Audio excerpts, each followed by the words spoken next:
My name is Will Gilbey, I'm an editor. I'm here most recently doing a panel on a documentary I cut called Bros After the Screaming Stopped.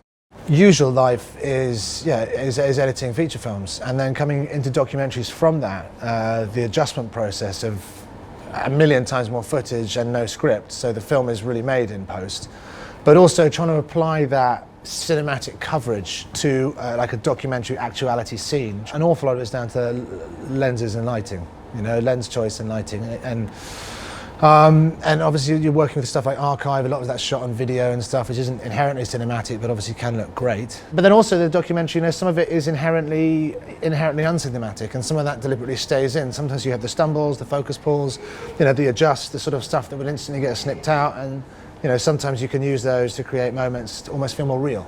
It keeps assistants incredibly busy. In film, if someone does 8 takes, I'd be like, oh, and I find it incredibly frustrating. In documentary, now you get 8 hours of footage dumped in your lap a day, and there's no script. So you're not just picking out those 8 takes and going through them. You're going through 8 hours and trying to find a story. So yeah, I think there's a lot more organisation in terms of, it takes a lot longer to get to the really fun part of cutting stuff and to whittle it down to a level that's manageable.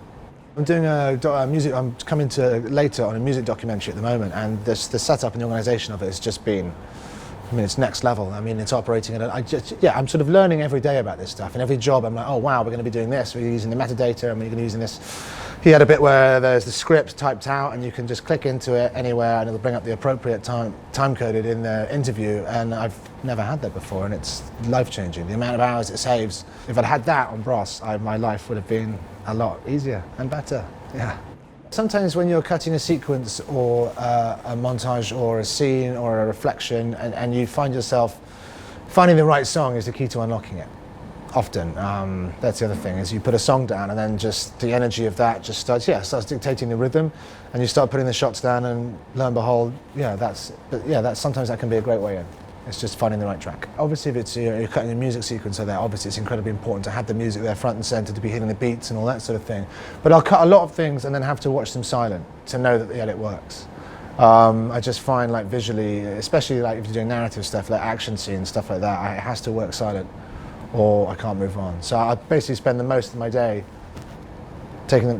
muting the volume, bringing it back up, and doing that. I do a lot of that just to make sure everything works. It's quite hard to know when a scene's done completely, because how does it fit into the rest of the film? You can cut a scene that's absolutely amazing in its own right, the beginning, middle, and end, but then you plug it into the actual narrative, and you got to rejig it. And eventually, you get to a place, hopefully, where everyone's happy, or you get to a stage where you've run out of time, and you've literally up until 5 in the morning, and then you eventually send off your EDL to the online studio, and it happens. Day to day, there's loads of stuff that needs to be done and needs to be done efficiently, but you need to be wanting to cut. You need to be pushing to be able to cut scenes, because I also think if you bring on an assistant, you have to obviously, I think it's kind of your duty as passing things on, is you want them to be getting you want to be getting hold of the footage and cutting, and so you can offer them moments to do that, but equally they've got to be pushing you to do it. I think just that sort of level of enthusiasm is really important.